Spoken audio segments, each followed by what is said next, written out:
Hey guys, what is up? It's Dusty here and welcome back to another episode of the Daily Crypto News. And let me tell you, today is a very interesting day. We have a story that coincides just perfectly. And I keep telling you, I am extremely bullish on crypto. And I think that regulations are a good thing because it will spread crypto out further. But the way in which they've been doing them is just absolutely wrong. And so that's a lot of what the story for today is about. Let me show you guys. We have a little bit about XRP, which then coincides a little bit with FTX, and about exchanges and about the SEC, you understand? Then we're diving into a very well-known lawyer in the XRP community, who's also talking about the SEC and specifically Nexo. Now, that's because something really sketchy is going on with Nexo, so we obviously have to cover that. And together with all that, we have a little interesting story about this earn, which coincides with Nexo, but this specifically is from DCG. And another lawsuit might follow from that, which could hit the crypto market hard. So that is something very interesting we need to cover as well. For right now, the crypto market is in a pretty neutral position. The entire market is at roughly $1 trillion, slightly below it. Bitcoin is up about 1.5%, Ethereum is up about 2%, and XRP is up also roughly about 1%. Over on the 24 hours, the best performing coin is Nexo that I just checked. You can see here it is up about 17%, and the worst coin right now is debatable, but it's Kesper with roughly 2.5% down on the daily. And I guess let us start out by quickly covering what's going on. Former SEC chief lashes out at Nexo's $45 million deal with the SEC. Nexo's claims of victory on regulatory authority and innovation after paying $45 million fine to the SEC hasn't boded well with this former SEC chief. Now, what the former SEC chief John Reed Stark has to say about this, we'll cover in just a second, but let's first take a look at what the SEC actually wrote and what actually happened in the back end before we covered the conclusion that happened afterwards. So, what happened? The SEC tweeted this out. Today we charged Nexo Capital Inc. with failing to register the offer and sale of its retail crypto asset lending product, the Earn Interest Protocol. To settle charges, Nexo agreed to pay $22.5 million and seize its unregistered offer and sale of the EIP to US investors. Again, we can see the full Gary Gensler quote right there. We charged Nexo with failing to register its product before offering it to the public, bypassing essential disclosure requirements designed to protect investors. Compliance with our time-tested public policy isn't a choice.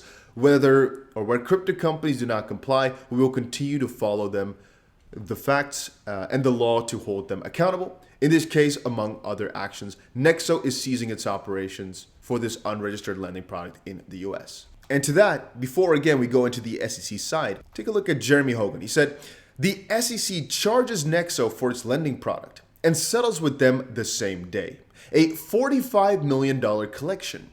Instantly, when I was reading that, I'm thinking, this might have also been what they tried to pull with Ripple. Just charge them for something really ridiculous, come to an easy settlement, make 50 million bucks, or make 100 million bucks, something like that.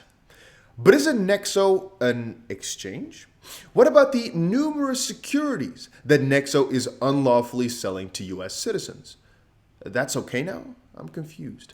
So the question is, when going after Coinbase and all the others, every single time the SEC keeps looking further and deeper and further. But right now that we're talking about Nexo, they could just come to a quick settlement, 45 million, and stop with your earn protocol, and it's fine? That's surely peculiar. Like Mikko here says, I think you're forgetting that it's all very clear actually, because that is always what the SEC says, but we very much disagree. Now, what the whole conclusion is all about and why Nexo is calling it a victory is because Nexo says, well, we didn't really admit any wrongdoing or so, and hence they can call it a victory for innovation, even though they had to pay $45 million.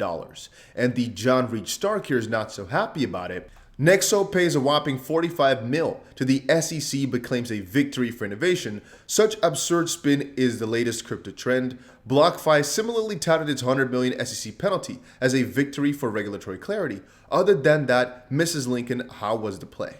Yeah, the more I read into this, the more I think this is exactly what what they wanted Ripple to go for. And I think even now that this is what they're pushing Ripple towards through this no fraud or misleading business practices, no admit, no deny basis. So allegation was something, and this would close all the inquiries. But that's obviously not what Ripple is settling for. Now, we have heard before that Coinbase was in a little bit of a predicament when they wanted to launch some sort of earn/lend program. Ooh, I just got a pop-up that the Federal Reserve is launching an investigation into Goldman Sachs.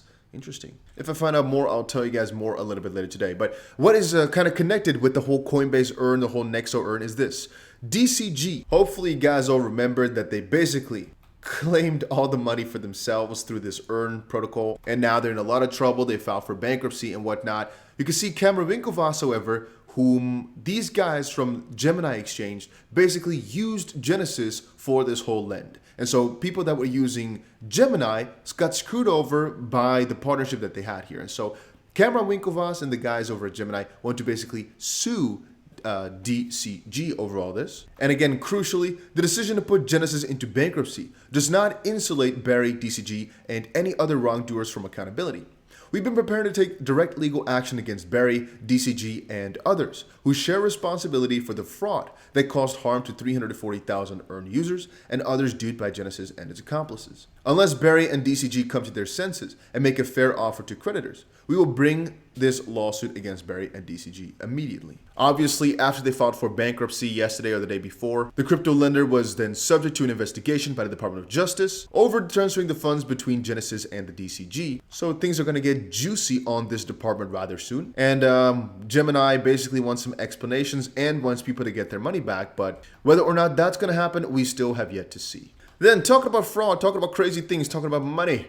Almost $30 million worth of XRP left in FTX. Here's how dangerous it is. Well, before I say that, let me tell you guys one thing. I just for fun want to see how many likes we can get on a video. Just in all seriousness, press the like button on this video if you're enjoying it, obviously. But let's actually see how many people are watching this that care about the channel. So if you're enjoying this and you're watching this right now, please press that like button just for us to gauge how many people actually enjoy the content that are watching it. Obviously, if you don't have an account, don't worry about it, but let's just see how many people just don't want to press that button who now might wake up from their little sleep. And also guys, if you're still looking for a crypto exchange, the one that I personally use the most is Bybit right there, but sometimes also BitGet right there. And I keep recommending to you guys to always use a VPN when you're surfing on the internet. A link for it will be right there. And then one last thing is if you still need to store your crypto in a safe spot, I always recommend Ledger. It's the place that I use, and the link for that is right there. Just check it out for yourself, but those are the things that I personally use. And I've used them for a very long time, and it's always been working great.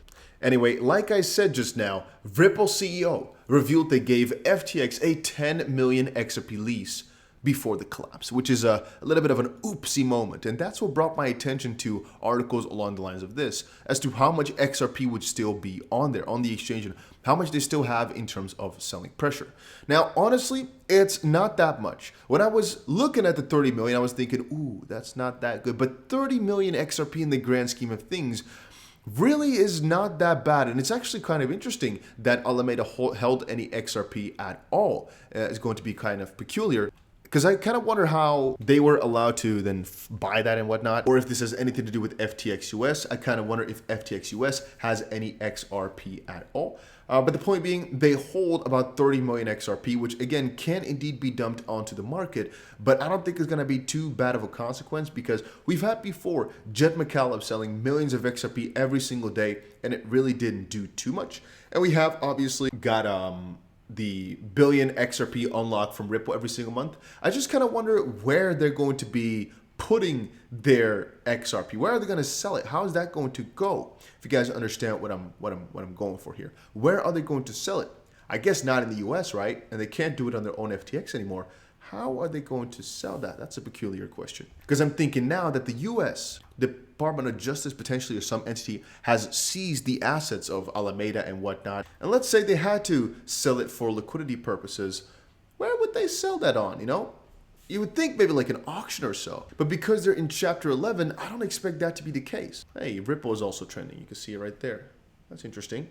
And the SEC and Ripple is trending, and Algorand. But there's multiple interesting pieces about FTX/Alameda's holdings. Like, for example, their holdings in Aptos, Well, they were fundamental builders basically for the project. So it's going to be interesting to see how that will go as FTX/Alameda falls off. And right now, FTT is pumping a lot because people are expecting the exchange to continue on with operations, which is why it's pumping. But I personally don't really trust FTT anymore. I hold a little bit still, just in case it does end up going crazy because, it's down like 95%. But I really don't believe in it too much. And yeah, just things are interesting today. But yeah, that was it for today's video, though, guys. Hopefully you all enjoyed it. If you did, make sure you press that like button and subscribe to the channel for more daily crypto updates. And I'll see you guys again in another one, most likely later today, maybe tomorrow, who knows. Just make sure you have those notifications on, and I'll see you guys again in another one. But don't forget to press that like button.